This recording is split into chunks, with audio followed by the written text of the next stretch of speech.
বিশ্ব ওজন দিবস কত তারিখে? 16ই সেপ্টেম্বর। তামাক বিরোধী দিবস কত তারিখে? 31শে মে। কোন প্রাণীর চোখে 3টি পাতা রয়েছে? উট। ভূমিকম্পের সময় কোন গ্যাস নির্গত হয়? রেডন নির্গত হয়। কোন দেশের মাটি মশলা হিসাবে ব্যবহার হয়? ইরানের হরমুজের মাটি। কোন নৃত্য বা নাচের নামটি এসেছে একটি গ্রামের নামে? কুচিপুডি। ভারতের কালো রঙের চাল কোথায় পাওয়া যায়? মণিপুর।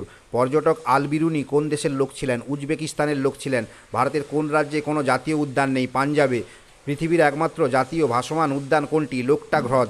সোফিয়া রেবট কোন দেশের অধিবাসী? সৌদি আরবের। কাঁচা ফল পাকাতে ব্যবহার হয় ইথিলিন। মঙ্গল গ্রহের দুটো উপগ্রহের নাম কি? Phobos demos. পৃথিবীর প্রথম জাতীয় উদ্যানের নাম কি? ইয়েলোস্টোন জাতীয় উদ্যান। হেমিস জাতীয় উদ্যান কী জন্য বিখ্যাত? তুষার চিতাবাঘের জন্য বিখ্যাত। বেতোয়া কার উপনদী? যমুনার উপনদী।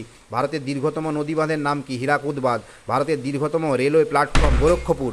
ভারতের দীর্ঘতম নদী সেতুর নাম কি? ভূপেন হাজারিকা সেতু। দীর্ঘতম ট্রেন সার্ভিস কোনটা? হিমসাগর। দীর্ঘতম জাতীয় সড়ক কোনটি? NH-44। দীর্ঘতম খালের নাম কি? ইন্দিরা গান্ধী খাল।